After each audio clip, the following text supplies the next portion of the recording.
Selamat datang kembali di channel Bar71. Terima kasih karena teman-teman masih setia mengunjungi channel ini. Semoga kalian semua tetap sehat dan dalam lindungan Tuhan Yang Maha Kuasa. Kali ini saya akan mengulas cerita film India lagi berjudul Pandaga Chesko. Pandaga Chesko adalah sebuah film action Telugu India yang dirilis tahun 2015, disutradarai oleh Gopichan Malineni dan dibintangi Ram Potihineni dan Rakul Prat Singh. Sebelum dilanjutkan, saya ingatkan teman-teman agar jangan lupa subscribe, like, dan tinggalkan komentarnya. Bagi teman-teman yang ingin merequest film dapat ditinggalkan di kolom komentar. Film ini mengisahkan tentang seorang jutawan dari Portugal bernama Kartik yang mengunjungi keluarganya di India untuk menyelesaikan masalah keluarga ibunya. Dia adalah orang yang berpikiran maju dan tidak suka pada pertunangan dengan seorang wanita kaya Anushka, karena pertunangan itu hanya untuk kesepakatan bisnis. Anushka memutuskan untuk melamar Kartik sebagai langkah yang diperhitungkan untuk bisnis mereka. Dia juga harus menikah dengan seorang India jika dia ingin mewarisi kekayaan ayahnya. Mereka bertunangan, namun keluarga Kartik tidak setuju dengan lamaran tersebut. Saat menunggu waktu pernikahan, Kartik mengetahui kisah tragis yang melibatkan ibunya dan keluarga besarnya di India, sehingga mereka tidak lagi berbicara satu sama yang lain selama 25 tahun. Salah satu perusahaan Kartik mendapat masalah hukum karena kasus yang dilaporkan oleh tentara hijau yang dipimpin oleh Divya terhadap pabriknya. Jadi dia pergi ke India untuk menyelesaikan masalah tersebut. Tapi tujuan sebenarnya adalah dia ingin menyatukan keluarganya kembali. Keseruan dalam cerita ini muncul ketika Kartik jatuh cinta dengan Divya. Apa yang akan Kartik lakukan sekarang? Siapa yang akhirnya dia akan nikahi? Dan apakah dia akan berhasil menyatukan kembali keluarganya? Oke, mari kita mengulasnya.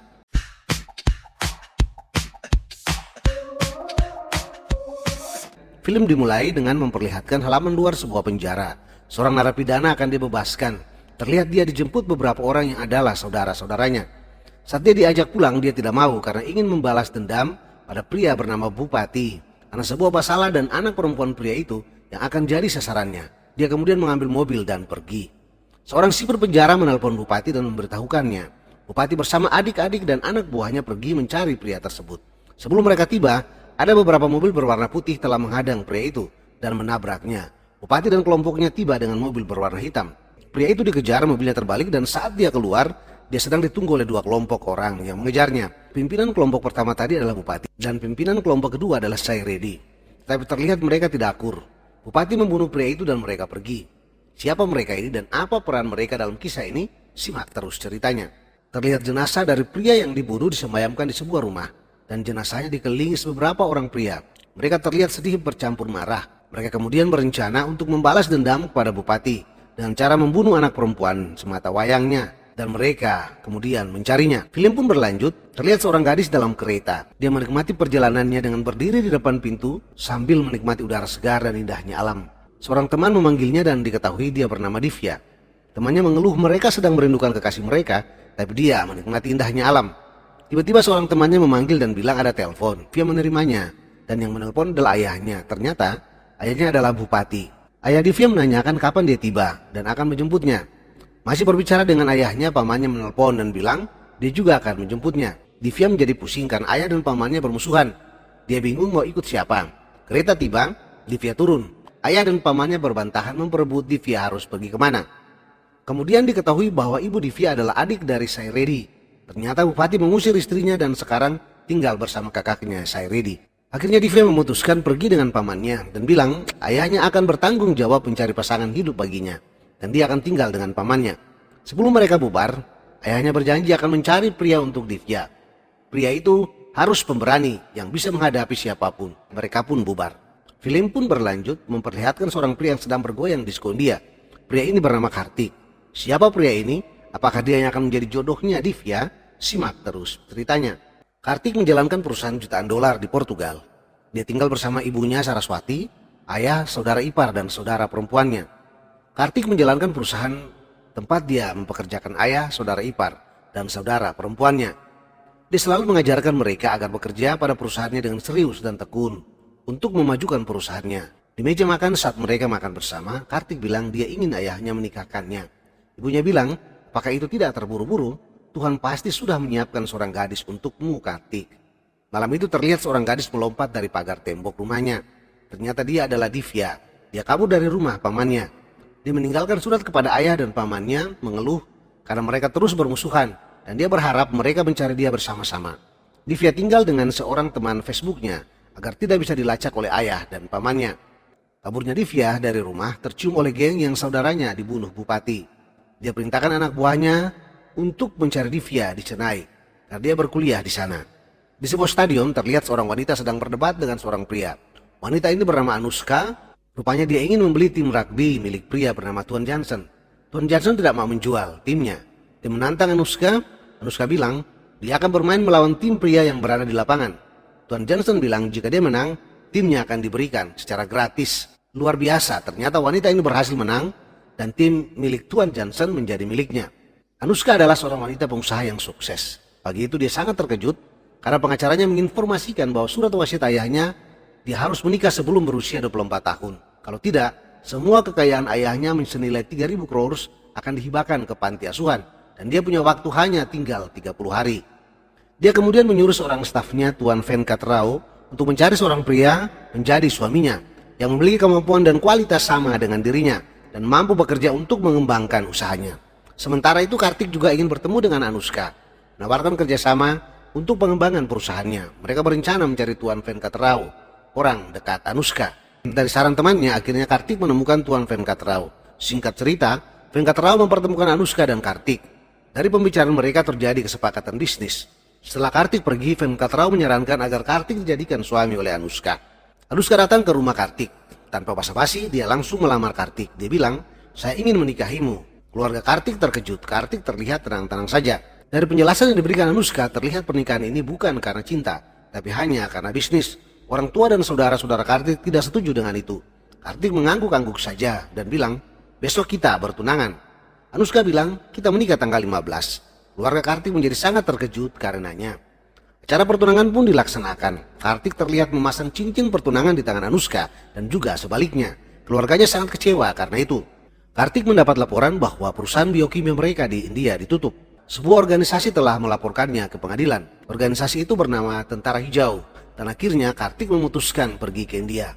Saat di bandara dia terkejut karena Anushka dan Tuan Venkat Rao berada di bandara. Anushka marah karena Kartik tidak memberitahu dia akan keberangkatan ke India.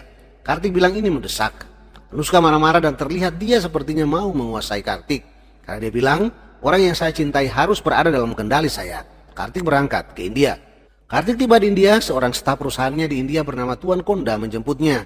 Tapi tidak melihat Kartik yang lewat karena dia keasikan mengganggu seorang wanita. Dalam perjalanan, mobil Kartik tertahan karena aksi demo yang dilakukan oleh Tentara Hijau di bawah pimpinan Divya. Mereka berlari dan berteriak peduli lingkungan. Kartik melihat Divya yang lewat dan dia tersenyum. Sepertinya ada yang dia sembunyikan. Kartik tiba di kantornya dan memeriksa berkas perintah pengadilan untuk menutup perusahaannya. Dia bertanya siapa pemimpin Tentara Hijau dan stafnya bilang dia bernama Divya. Itu seorang preman bernama Shankar dan anak buahnya sedang menonton video demonstrasi Tentara Hijau yang dipimpin oleh Divya. Dia sepertinya menyukai Divya. Seorang anak buahnya datang dan bilang dia telah menemukan gadis itu. Mereka pun datang menemui Divya. Di tempat Tentara Hijau, Divya dan teman-temannya sedang melakukan semaian untuk tanaman hijau mereka. Datang Kartik dan temannya. Mereka memperkenalkan diri dan meminta agar Divya mencabut laporan di pengadilan. Divya marah-marah dengan mengurai semua akibat yang disebabkan oleh polusi dari pabrik kimia milik Kartik. Kartik membalasnya dan marah-marah. Dia mengancam akan mengirim preman untuk Divya. Dan itu cuma gertakan Kartik saja, dia tidak bersungguh-sungguh. Kartik kemudian mengancam Divya memberi waktu 24 jam untuk Divya menarik kasusnya. Dia keluar tetapi masih di halaman tempat itu. Muncul para preman. Mereka berpakaian rapi, membawa bunga dan berencana melamar Divya. Dan mengatakan mereka adalah pekerja sosial. Sementara Shankar menyampaikan isi hatinya, Divya bilang, "Saya tidak ada waktu untuk mendengar ceritamu. Saya memiliki beberapa masalah." Preman itu bertanya apa masalahnya. Dan Divya bilang dia membutuhkan preman bukan pekerja sosial. Seperti Anda tidak cocok. Mereka semua tertawa dan membuka pakaian mereka yang rapi. Dan menunjukkan bahwa mereka sebenarnya adalah preman. Divya dan teman-temannya terkejut tetapi dia kemudian menceritakan masalahnya. Dan menunjukkan Kartik dan temannya bahwa mereka lah penyebab masalahnya. Mereka salah sangka. Mereka kemudian pergi menemui karyawan Kartik, Tuan Konda, dan mengajarnya. Dia ke kantor dan melaporkan kepada Kartik. Para preman pergi dan menemui Divya dan bilang mereka telah menghajar Kartik. Saat mereka sedang mengobrol, Kartik menelpon dan masih mengancam Divya. Divya marah-marah dan bilang mereka salah memukul orang. Mereka kembali mencari Kartik dan berjanji dalam 2 jam sudah menghajarnya. Terlihat Anushka menelpon Kartik, tetapi dia tidak menerimanya karena sedang main basket. Anushka terlihat kecewa. Para preman datang dan menghampiri teman Kartik. Dia lari, tapi mereka menangkapnya. Bos preman itu kemudian memberikan bunga dan meminta maaf serta bertanya tentang Kartik. Temannya kemudian menunjuk Kartik yang lagi main basket. Beberapa anak buah Sankar datang menghampiri Kartik dan terlihat mereka meremehkan Kartik. Mereka bilang bos mereka memanggil Kartik. Kartik membalasnya dengan bilang suruh dia menemui aku. Mereka menyerang Kartik dan dia menghajar mereka satu persatu sampai KO semuanya. Sankar dan sisa anak buahnya datang. Kartik melepas ikat pinggangnya dan dipakai untuk menghajar mereka. Pukulan terakhir Kartik menggunakan besi mengenai kepala Sankar dan dia pun pingsan seketika. Kartik berpura-pura mencintai teman Divya bernama Swati. Hari itu Swati berulang tahun. Kartik datang dengan hadiah bunga-bunga dan memberi Swati sebuah mobil. Swati dan orang tuanya menjadi sangat senang karena itu. Tetapi Divya marah-marah karena dia mencurigai ada yang tidak beres. Sebelum pergi, Kartik mengedipkan matanya kepada Vidya. Kartik kembali dengan motor dan mengajak Switi untuk pergi. Sekali lagi, Divya menghalangi. Tapi Switi yang sudah kasmaran kemudian pergi dengan Kartik. Mereka kembali dengan belanjaan yang banyak. Sementara itu Kartik terus menggoda Divya. Kartik dan Konda datang ke rumah Switi. Ayah Switi bilang mereka telah menentukan hari pernikahan. Kartik terkejut. Konda lebih terkejut lagi karena dia menyukai Swati. Karena Konda tidak tahan, akhirnya dia membuka rahasia bahwa Kartik sebenarnya menyintai Divya, bukan Swati. Semua ini Kartik lakukan agar Divya cemburu. Mereka semua terkejut dan marah-marah. Tapi Kartik kemudian bilang bahwa hadiahnya tidak diambil kembali, tapi menjadi milik mereka. Mereka menjadi tidak marah. Kartik mengejar Divya untuk memberikan pengertian. Divya tidak mendengar segala penjelasan Kartik. Kartik bilang aku jatuh cinta padamu sejak pandangan pertama. Tapi Divya tidak percaya dan pergi. Kartik mendatangi tempat Divya dan sekali lagi menyatakan cintanya. Divya marah-marah dan pergi. Tiba-tiba muncul preman yang saudaranya dibunuh. Mereka memegang leher Divya dan menariknya dengan mobil. Dia berteriak minta tolong. Kartik mendengar dan mengejar mobil itu. Mereka kemudian menarik Divya masuk ke dalam mobil. Kartik dapat mengejar mobil itu dan menarik pria yang menarik leher Divya. Sampai pria itu jatuh bergulingan di jalan. Dia hampir ditabrak temannya sendiri. Kartik kemudian menghajar mereka satu persatu. Dengan kemampuan bela diri yang dia miliki, mereka tidak ada apa-apanya. Ayahnya Divya datang. Mereka menyaksikan perkelahian itu. Bupati ayah Divya kemudian yakin bahwa pria yang sedang berkelahi melawan preman-preman ini pasti mencintai anaknya Divya karena dia bertarung dengan marah karena perlakuan mereka kepada Divya. Bupati kemudian menarik tangan Divya dan mengajaknya untuk pergi. Sebelum pergi, Bupati masih menyempatkan untuk melihat pertarungan terakhir Kartik. Konda datang dan bilang bahwa Anda datang untuk pabrik. Untuk apa Anda bertarung? Untuk dia. Kartik bilang saya datang ke India bukan untuk pabrik, tapi untuk Divya. Sayalah yang menyuruh Divya untuk mengajukan pabrik agar ditutup. Saya adalah orang yang memanggil ayahnya untuk ke sini. Dan sayalah orang yang menciptakan situasi ini. Dan akulah yang akan menikahinya. Apa sebenarnya maksud Kartik? Nonton terus agar Anda tidak penasaran. Sementara itu bos preman, si Faredi dan anak buahnya bertanya-tanya, siapa pria yang menyelamatkan Divya? Dia kemudian memerintahkan anak buahnya untuk mencari lokasi tempat tinggal Kartik. Kartik menceritakan semua masalah tentang ibunya dan keluarganya kepada Konda, temannya. Ibunya Saraswati memiliki 4 saudara laki-laki, mereka saling menyayangi. Saudaranya Bupati mempunyai teman bernama Sai Redi. Dia memiliki 4 saudara perempuan. 4 saudara perempuan itu kemudian menikah dengan 4 saudara laki-lakinya. Mereka kemudian berjanji, saudara perempuan mereka Saraswati, ibu Kartik, akan dinikahkan dengan Sairedi. Tapi nasib berkata lain. Setelah Saraswati selesai kuliah, ternyata dia jatuh cinta pada pria lain, ayah Kartik. Dia tidak bisa menyampaikan hal ini kepada saudara-saudaranya, tapi dia menyampaikan kepada Sairedi. Sairedi memahaminya dengan terpaksa, tanpa menyampaikan alasan apa-apa, dia menolak pernikahannya dengan Saraswati. Bupati sangat marah. Sairedi kemudian menikahkan Saraswati dengan pacarnya dan melarikan mereka ke luar negeri. Bupati makin marah dan mengusir keempat istri-istri mereka dan mereka pun pulang ke rumah Sairedi, saudara mereka. Bupati tidak tahu istrinya sedang hamil saat mengusir mereka. Setelah istrinya melahirkan dan dia tahu bahwa anaknya perempuan, dia melaporkan ke pengadilan untuk mendapat hak asuh anaknya, Divya. Tapi keputusan pengadilan hak asuh jatuh pada ibunya yang membesarkannya, dan ayahnya bertanggung jawab untuk menikahkannya. Karena itu ibu Kartik, Saraswati, sangat berharap Kartik akan menikah dengan Divya, anak saudaranya. Kartik kemudian mencari informasi tentang Divya, menemukan tentara hijau dan mendorong Divya untuk melaporkan dan menutup pabrik miliknya agar dia bisa memiliki alasan ke India dan mengatur strategi mendapatkan cinta Divya serta memperbaiki hubungan ibu dan saudara-saudaranya. Pagi itu di kantor Kartik kedatangan tamu, Bupati, ayah Divya dan anak-anak buahnya. Kartik pura-pura tidak mengenal dan bilang, siapa kalian? Mereka memperkenalkan diri dan Bupati bilang, berani sekali kau jatuh cinta pada putriku. Dan Kartik bilang, apa masalahnya jika aku jatuh cinta? Bupati bilang, bagaimana jika aku tidak setuju? Kartik membalas dengan mengatakan, aku akan meyakinkan Anda. Balas Bupati, "Jika aku membunuhmu," Kartik bilang, "aku siap.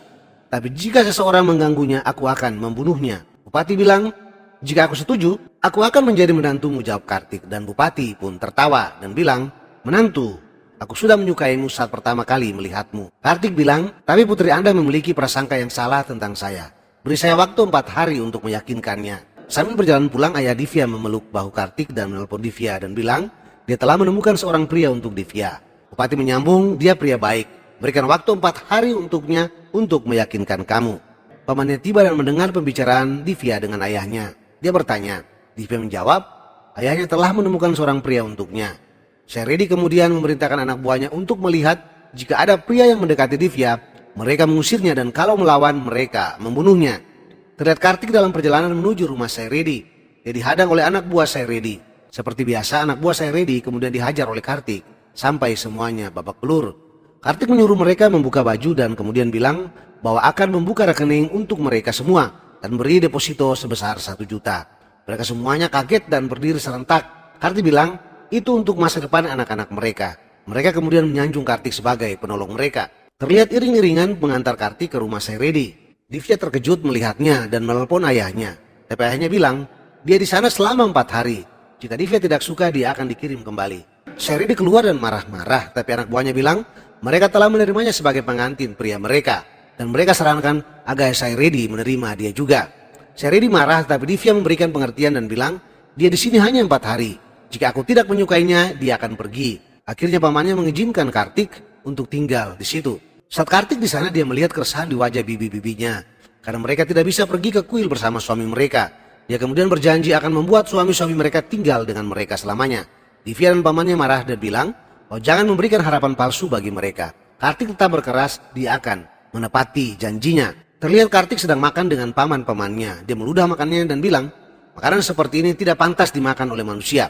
Mereka semua terkejut. Dia melanjutkan, "Makanan di rumah Sairedi sangat enak. Dimasak oleh perempuan-perempuan." Dia kemudian memprovokasi pikiran mereka agar mulai merindukan masakan istri mereka.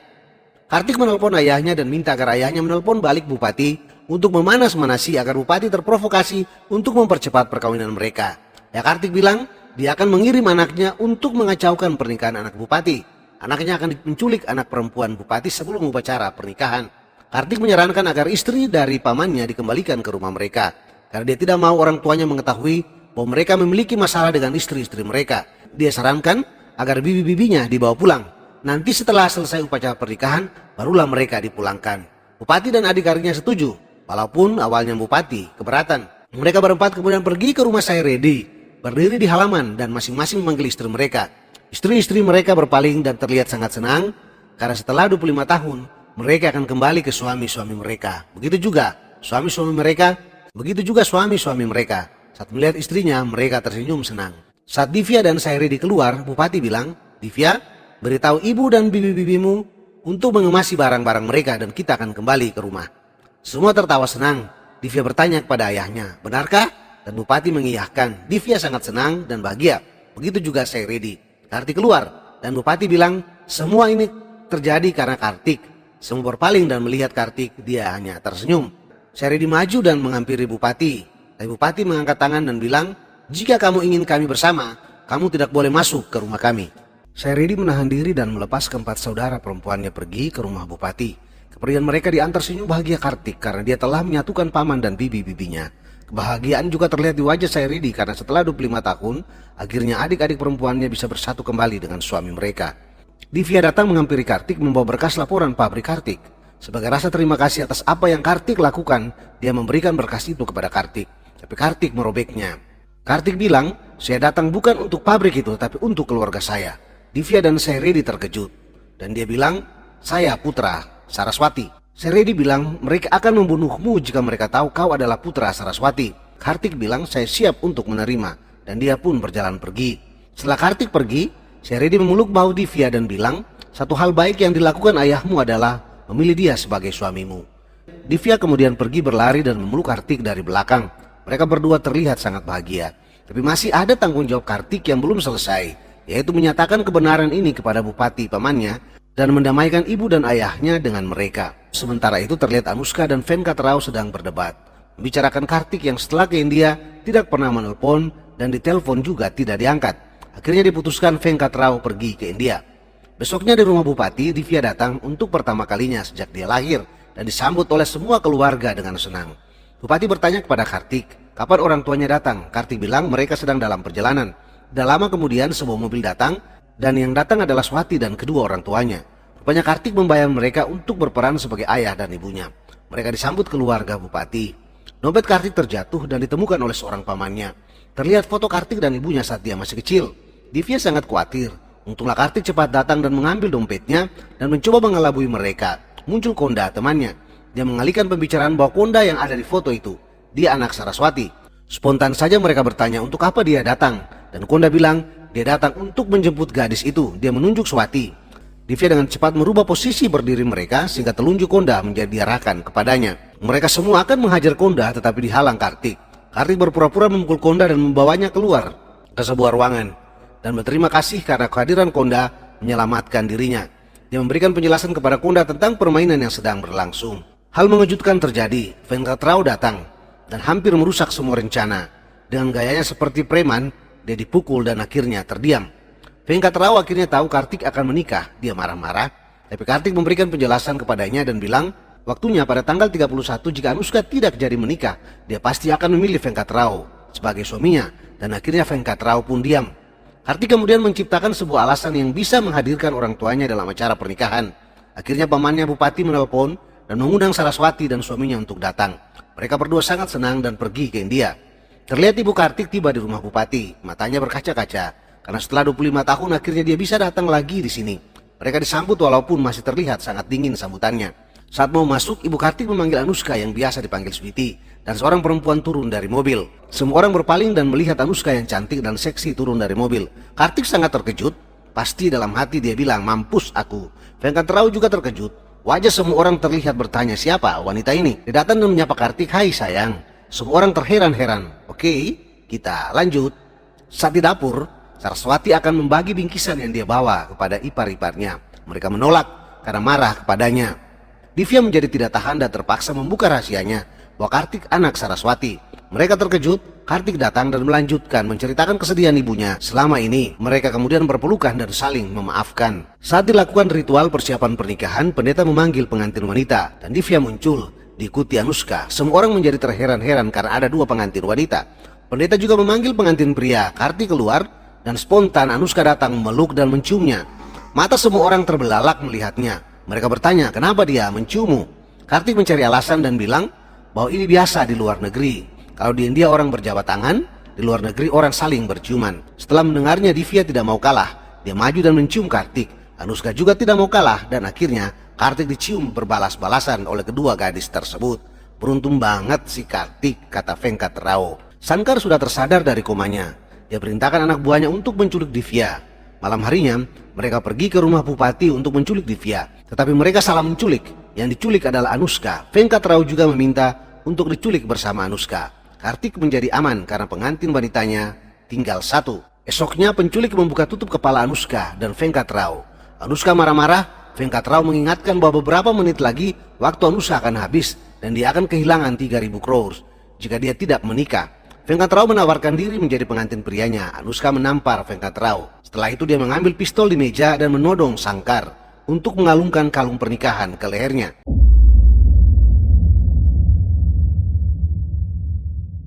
Saat pernikahan akan berlangsung, Divya hilang.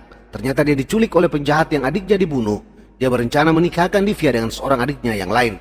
Dia menelpon dan minta Bupati untuk datang. Bukan Bupati saja yang datang, Sairedi dan Kartik juga datang bersama anak buah dan semua keluarga. Sementara itu Divya mengejek Chaturedi dan bilang, 2 orang saja yang melindungi aku kamu tidak pernah bisa menghadapi. Apalagi sekarang sudah menjadi 3 orang. Orang yang ketiga adalah suamiku. Chaturedi marah dan menjambak rambut Divya. Bupati Sairedi dan Kartik bersama yang lain tiba. Kartik kemudian menghajar Chaturedi dan anak buahnya. Mereka semua dikalahkan dengan mudah oleh Kartik.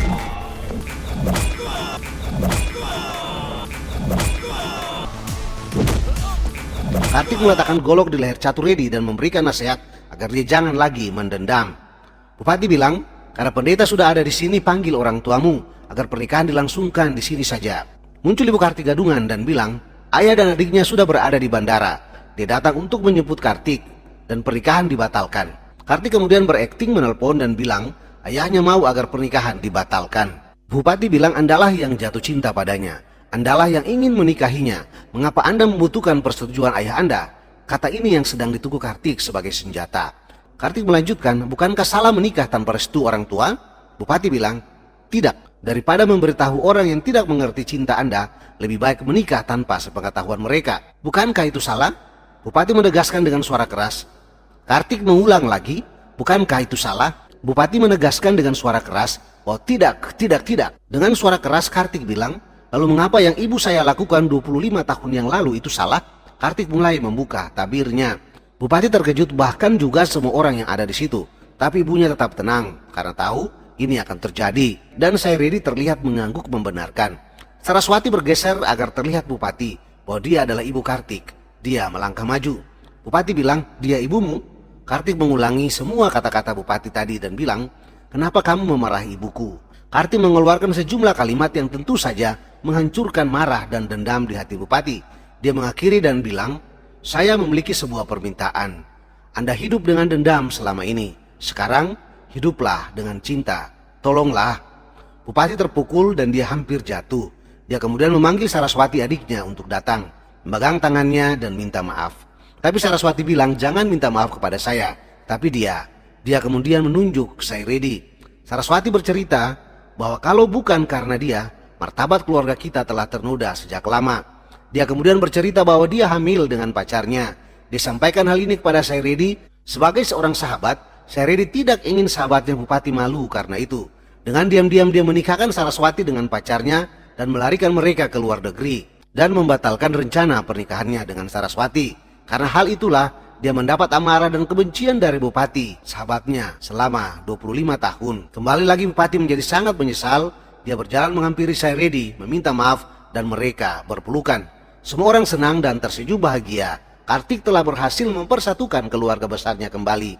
Di akhir film, saat pengantin akan bersenang-senang di malam pertama, Anushka menelpon dan minta maaf karena dia sudah menikah. Kartik dan Divya tertawa senang dan film pun tamat. Terima kasih bagi teman-teman yang masih setia menonton video ini sampai selesai. Pesan penting untuk kita semua, jangan suka mendendam. Karena dendam akan menjadi duri dan memberikan rasa sakit yang lama. Berilah maaf, karena dengan maaf ada kebahagiaan dan ketentraman hati. Sampai jumpa di video berikutnya.